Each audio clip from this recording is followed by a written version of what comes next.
Welcome to Transformative Principal, where you learn how to be a leader and not just a manager of a to-do list. I am your host, Jethro Jones. You can find me on Twitter at Jethro Jones. Your to-do list is a hungry monster that is never satisfied. For the last year and a half, I've helped principals get awards, get promoted, and find the time to do the work that really matters. I recently opened a new mastermind slot.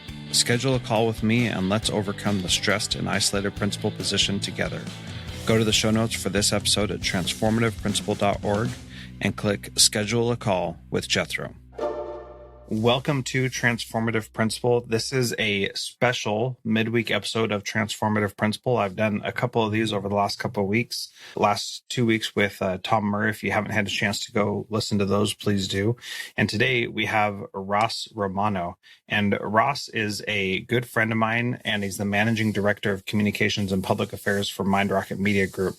And we're going to talk to him in just a moment. But first, I wanted to address just a couple of things. We're in this crazy time where so many different things are happening. We don't know what news is going to come down the pike tomorrow that's going to make us change all the plans that we've done for the last 2 weeks and have us start over from ground zero.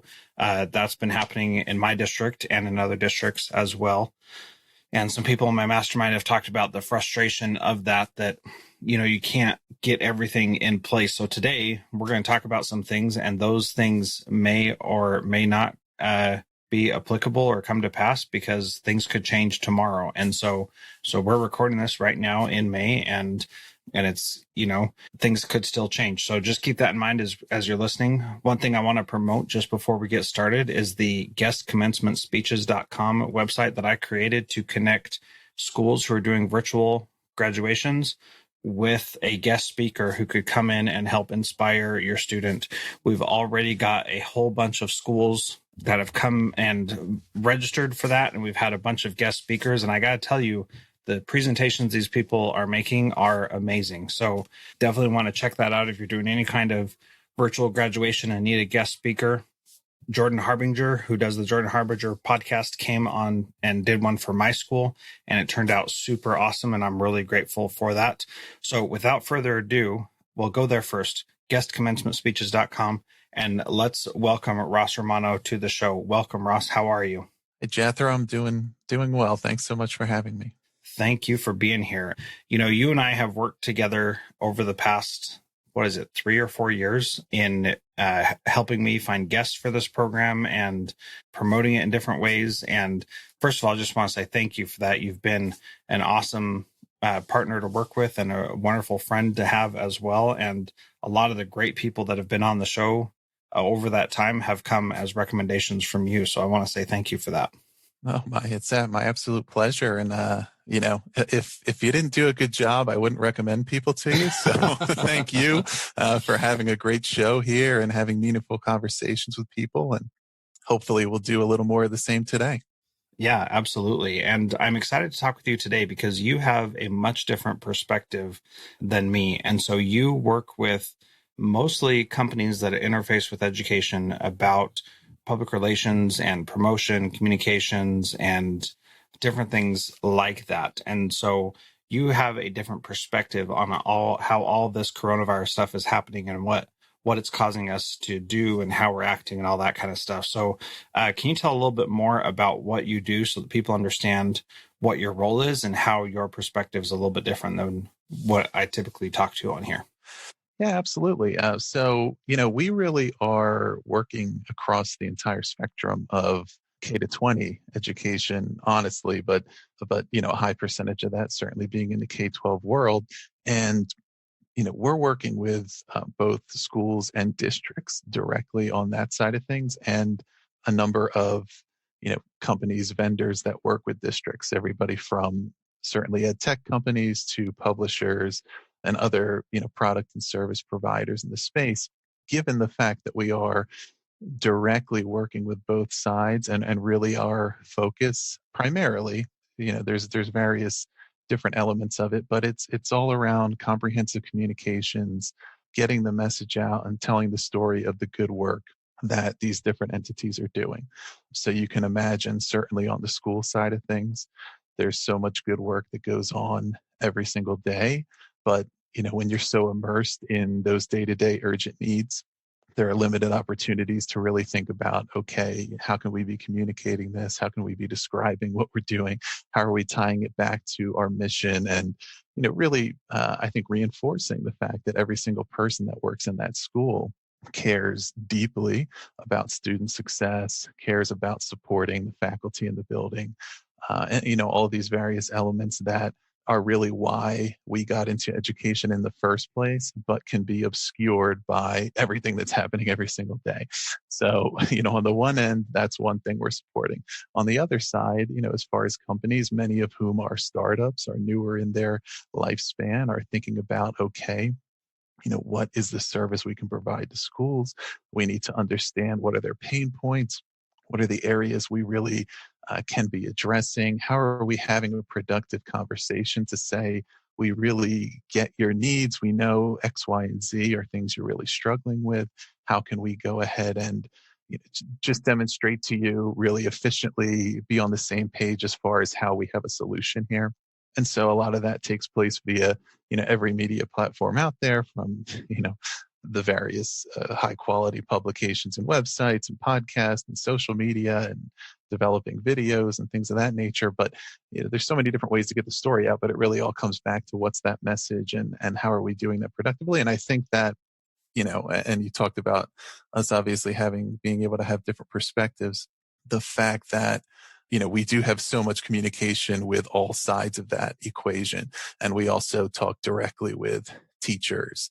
From time to time, we even get the chance to talk to students. So, all those various stakeholders that are a part of this education formula, by directly hearing from them, understanding what their challenges are, understanding what works, really helps every member of that ecosystem. Yeah, absolutely. And so in this time, like, many school districts have frozen their budgets and have said, we're not spending any money. And many ed tech companies are offering their services and products for free. And if you're offering that for free as an ed tech company, but you can't actually sustain that, that's probably not very helpful to you, And so what's your advice to schools about managing those different situations? If an ed tech company offers everything for free, but can't sustain it, and they're going to go out of business in 6 months because they offered everything for free, how do you help schools make wise choices about that? Right. And I think, in a lot of ways, obviously, with the current crisis going on, our perception of what is a free product, what should be free, if it is free, what does that tell me about the quality of that product, has really changed a lot, right? Mm-hmm. Traditionally, if something was free, it either was lacking in certain features a lot of times, or there was some kind of freemium type of model there where you get access to certain features free, but then they want to upsell you into other things. And that's typical, and that happens a lot. And sometimes that model works.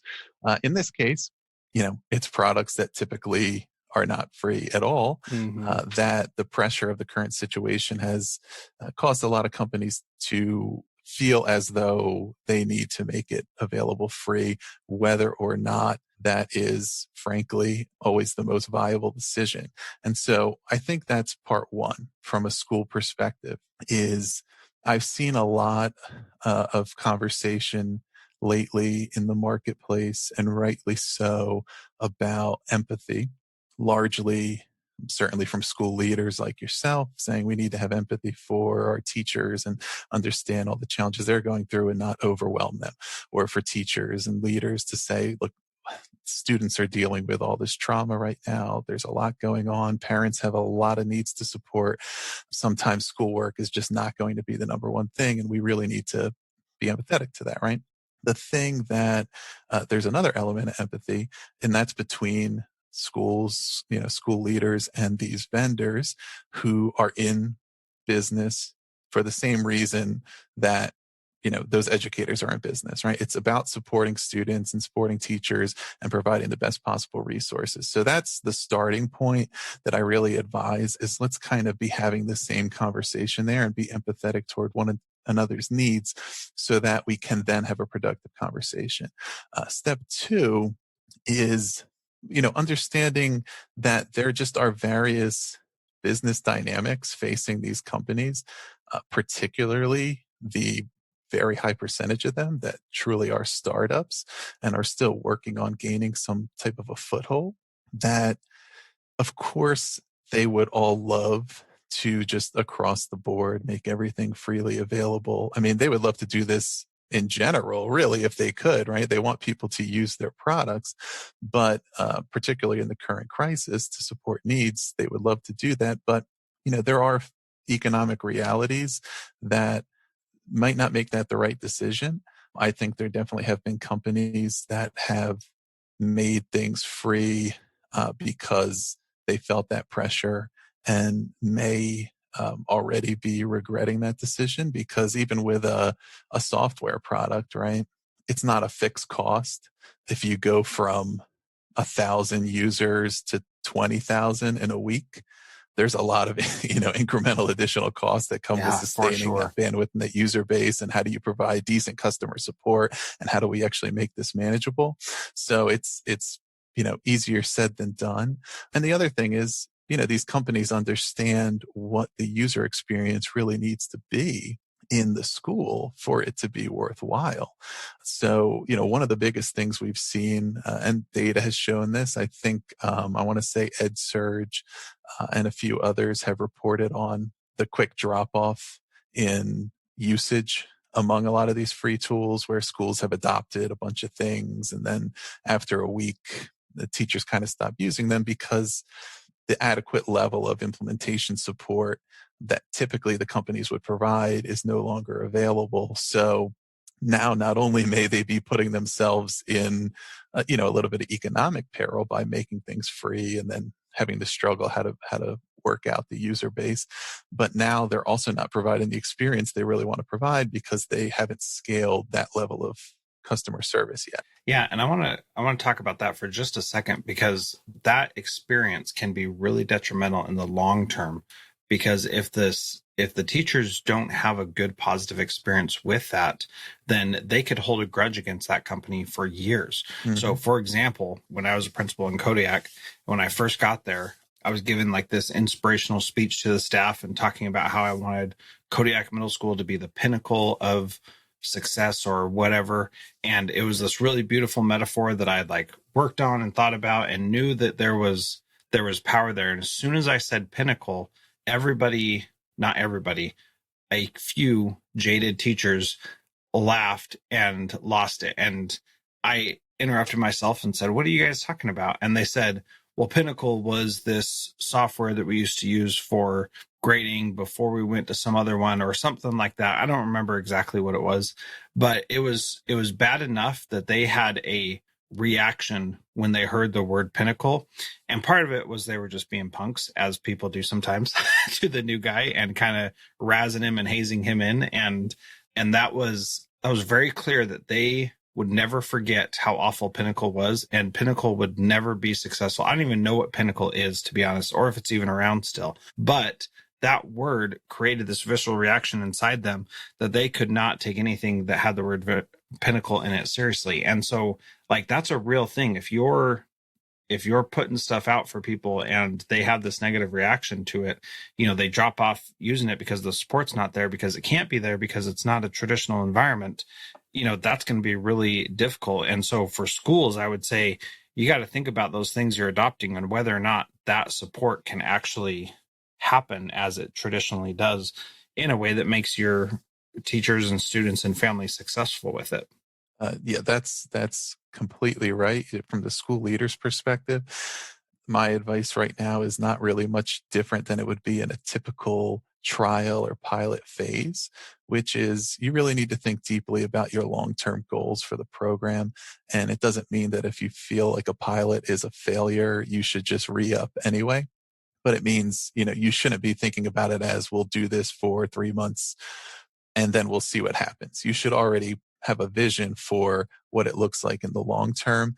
And then you need to really be communicating that to your teachers, because we all know, that really is the number one factor that contributes to how much teachers are going to invest in a new tool. Is, do they believe that if I have success with this, if I really like this tool or this product, I know that my school will continue to use it. Yeah.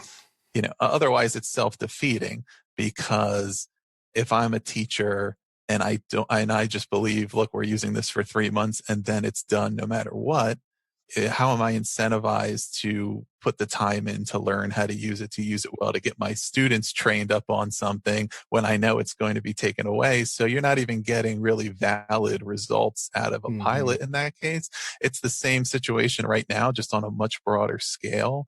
And then on the other side, and where we, bring the empathy piece back into it, is one, these companies in that position, and like you mentioned in the past with schools having negative experiences on the customer service side.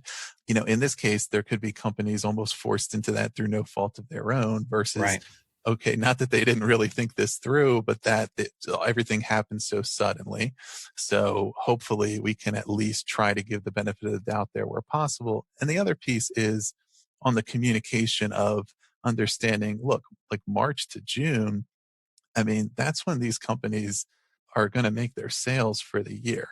We're now in May, so we've lost a lot of that season. And, you know, there's companies looking at it as, are we still going to be here for the next school year if we're not able to figure something out now for how we're getting some adoption? So, I like to advocate for just a little bit of patience on the school side when you're getting outreach from companies. I think many eventually caught on to, okay, we need to give this a little time to play out.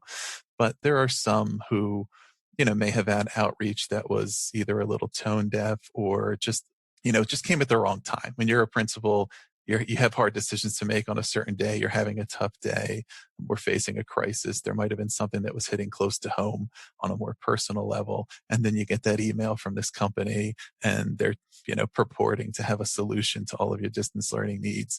And you're not in the mindset for that. And that's completely fine, right? And understandable. But before we necessarily put them on the permanent do not buy list, never listen to them again, Mm-hmm. unless there was something truly egregious, let's just try to understand that they have the same stuff going on too. They have the same stresses and pressures, and they know, look, man, the last thing I want to do right now is try to sell a product. However, in a couple of months, are we going to have a business anymore? So, I'm not advocating that everybody should be really trying to leverage this for sales right now, but just hopefully that we all understand that we're all facing a lot of pressures, and there are going to be situations where we just maybe need to give one another a second chance or the benefit of the doubt. Yeah, absolutely. And as you think about that, the idea of, companies exist to make money, to provide for their employees and to sell a product. And so that's just a reality of the world we live in. There's nothing wrong with that, but sometimes people, associate that with something negative. But that kind of stuff still needs to happen because schools still are going to need those services. And even if school looks very different next year, they're still going to need a lot of those services that companies provide. And so in addition to what you're saying of, having some grace and empathy for those people, is I would also say that you've got to really, as you mentioned, also have a vision for what your technology is going to do. So for example, at the school that I was just at, we had a very clear vision about personalizing learning for our students. And so when a piece of software came across and we were able to say, does this meet our vision of personalizing learning for students? And it did, then it was a very easy yes at that point.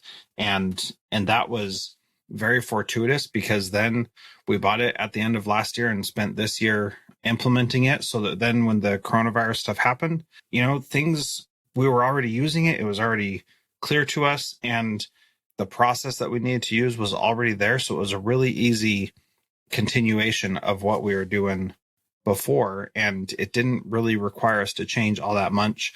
And usage actually went up because now the things that we were just dabbling in became the main drivers. And those kinds of stories can happen also, but the reason why that was successful is because we had that vision of what we want our school to be, and we were able to purchase software that met the vision, not the other way around. We didn't purchase software and then create a vision. We had the vision first, and that I think when you said that, that's really important. Yeah, that's absolutely right. And the thing we know now, I think that's a plus from a decision making perspective, even though it's a obviously a challenge in other ways, is that we know for the rest of the 2020 calendar year at least, there's going to be a high percentage of distance learning, remote learning in place, whether schools go partially back or staggered schedule, or even stay closed for a while the beginning of next year. That's become clear now, so it's helpful in saying, okay, we know what our vision needs to be for the rest of this year, for next year, and we can make the right decisions around that. So let's talk a little bit about some of those decisions and talk about how we can be on the same page with, schools, vendors, and parents all working together to have the same message about distance learning, because that is really, gosh, that's really tough, because there's so many unknowns. And, I just posted on Twitter the other day that I'm good with this idea of like having lax expectations for kids right now when we're like thrust into this. But in August and September, when school starts again, even if we're not going back full time, I think everybody's going to say, well, we really need to like be moving forward. And because it was an emergency in March, we can be okay with that. But learning and the expectations really need to get back to some learning happening. And in the traditional system, that's the teacher driving all of that learning. I would advocate for more of a student driven piece where the teacher is more of a compass. But, how do we have these conversations and get everybody on the same page for the future going forward? That's the big factor here, is because everybody's perspective is pretty much valid and understood, right? We've seen either directly or certainly on social media or other places conversations around parents, within a couple of weeks into this remote learning, and they're trying to balance potentially working from home with just regular parenting duties, with homeschooling, and basically drawing the conclusion that, what, homeschooling is the thing that's going to have to be set to the side a little bit because there's just too much else going on. And, that's a perspective that makes sense. On the other hand, you have teachers who are trying to do their job, and they're sending home assignments, and they're trying to get in touch with students and parents, and they're still being paid to do a job. They're professionals. And so even though they might know, they know for sure that parent on the other side is saying, please, lay off a little bit. They don't have much of a choice. And then there's also the principal of the school. And the principal has to be thinking about the parent and the teacher, and saying to the teacher, if I'm forcing you to call me to check in every single day and tell me what you're doing, and the only thing you really have to report is, well, I tried to call these parents and they didn't answer the phone, and they really seem to be overwhelmed right now. And there's just it's kind of a pressure pot that can only burst, right? So, Yeah. we need to take all that into account and understand that these things are real. Now, that said, your point is absolutely correct, right? It's fine back maybe a couple of months ago when we thought schools will be closed for 2, maybe 4 weeks, and then we'll be back at it. And it's an extended spring break. And you know what? Let's not worry too much about it. We'll get back to basics. That's not going to be happening. So we do need to be thinking about, okay, how much is the digital divide going to widen over these next few months if we don't do something specific to address that now? How much is, are we looking at basically summer learning loss times 2? Because we're out of school for, maybe even longer if we're still in remote learning. Like, how much are we exacerbating that issue where now kids are just so far behind because they weren't getting assignments? There's too much of a discrepancy in who can get the right kinds of support that's needed. Teachers are really struggling because this district was able to provide device or Wi-Fi access. This one wasn't. And all of that comes back to, frankly, and I know I'm just describing the challenges here before we get to solutions, but, I've seen, some pretty logical ways of describing, okay, if we do all these different things, it works. But it works up until what point? So it works up until you have maybe 1 or 2 kids. But what if you have 3 or 4 kids in the house? Then what kind of bandwidth issues? What if mom and dad are working from home and there's 4 kids and everybody's trying to be on Zoom and everybody's trying to be on, like it just, at a certain point, it just doesn't work despite your best efforts unless you have a little more time to plan. The grace right now is there's more time to plan because we know this is going to go on for a while. It's not going to be just a 1 month thing. So what I'm kind of anticipating now and recommending as far as a mindset is concerned is this is an extra long back to school period that we need to wrap up this year in the best fashion possible and then take a breath for a couple of weeks, but then really back to school kind of starts a month from now. And just thinking about, okay, we know that next school year is going to look very different. We know that maybe it's only reasonable to expect kids to be doing 1 or 2 hours of academic work a day as opposed to what they would do in a traditional school setting. But a couple hours a day spread over 12 months a year can still be effective compared to just taking a few months off entirely. The fact that the school environment, once school starts, is just not going to look any different than what the entire summer is going to look like, than what the spring looked like. So, we may as well start putting those plans in place and understanding that context now versus having to either one, reintroduce kids to it in the fall, or two, failing to learn from the challenges we're going through now, because it's completely understood that the vast majority of schools were not set up for what's happening in the spring. This was not anticipated, but I think certainly we can anticipate in the fall. And that doesn't mean that it's an easy solution, but it means that if we have the same exact problems in the fall that are happening now, then it was, kind of a failure of planning at that point. And that's where I think everybody in the community can kind of work together to do the best possible job to plan ahead. Mm-hmm.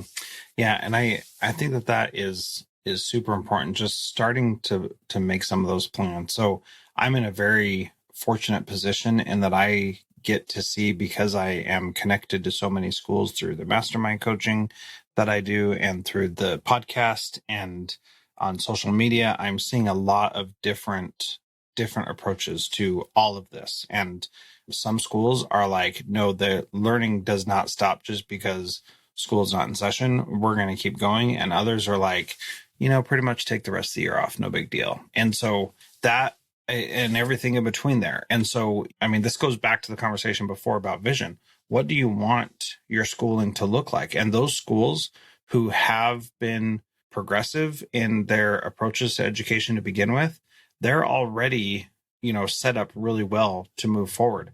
I know of a couple schools where the principal there is basically a manager and just makes sure that nothing goes wrong. They were completely blindsided, totally unprepared, and could not find a way to be successful no matter how hard they tried, because they were never having conversations about grading, never having conversations about expectations, about homework, about all these different kinds of things. And so right now, if you're in that position, you've got to have those conversations immediately. You've got to start thinking about what that's going to look like. And like you said, you've got to wrap up the school year and yes, take some time off and take some deep breaths and try to wrap your head around that. But then start thinking about what that looks like. And this has forced us into a situation where we have to recognize that we aren't going to have control of those kids sitting in front of us. Even if school comes back full time and everything is, just like it was at the beginning of this school year, you're still going to have families that have compromised members of their family who won't send their kids to school because mom has cancer and is, and could get sick really easily. And so they can't risk sending a kid to school. So you've got to prepare for all those different opportunities that could exist. And the only way to do that is to start thinking about that very soon and making plans to be able to be successful at implementing some of those things. Yeah, those are all the challenges. And let me also say, by the way, that I've had as it relates to the current climate, the benefit of having been working fully remote for the last 3 years now. And so I've lived through all those various cycles of the challenge of Zoom fatigue and, managing a remote workforce and all these various things that I know a lot of school leaders are going through right now. Teachers are certainly dealing with, and that the psychological toll of, how a day's work in this fully digital environment can be that much more draining than, when you're getting kind of that psychic feedback from being in the school, and you're talking to your peers and you're seeing your students, and the fact that even the same amount of work can feel that much more challenging. And we know that a lot of teachers have taken on even more work because those divides quickly, I mean, very quickly turn from working from home and just living at work, especially now because you can't go anywhere anyway. So what's there to do than try to get more work done, try to figure out the next thing. I was having this, challenge with my students. Well, if I keep working on it, and ultimately, the burnout is real, just the mental fatigue is real. And that's, I think something that just so many people in every industry, not just education, but is figuring out in real time. And, I would definitely just encourage, leaders, and what better time than now, because this actually is Mental Health Awareness Month, to, just really be mindful of that as well.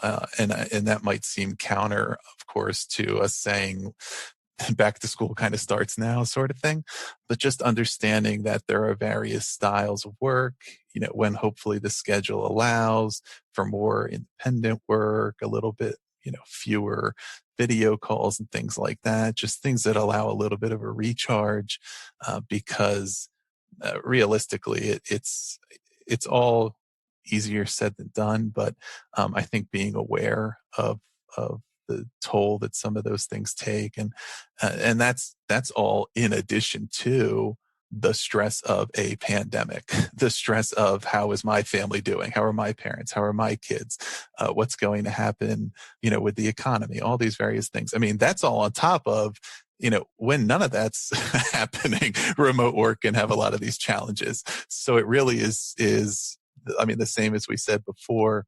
There's no more important time for just having empathy around all those factors and kind of understanding that we're all in the same boat together. And as best as we can support one another, that's kind of the best we can do. Yeah, well, I think this conversation has been really great and really timely. And the last question I have for you is, considering all this is going on, what is one thing that a principal can do this week to be a transformative leader like you, Ross?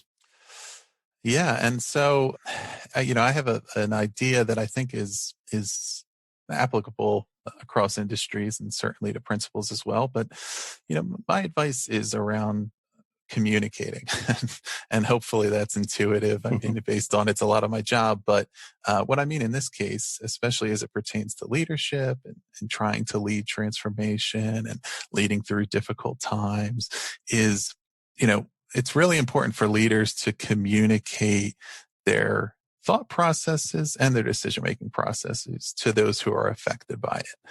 Number one, in the immediate term, it is incredibly important just for gaining buy-in, for having people really understand the direction and the vision, having more confidence in where things are going, just, their own kind of confidence and mental well-being, and understanding that there really is a lot of thought that goes into this. And sometimes even when you disagree with a decision, if you understand that there was a thoughtful approach, you can at least respect it. But also, and when I think certainly about what transformative leadership would be, it has to do with that's cultivating more leaders. If I'm in a position of decision making authority and I can help other people understand the decisions I'm making and why and how I'm making them, that's giving them perspective to think about when they're in a decision making position. And it continues the cycle, hopefully, of good decisions, of forward progress, of leadership.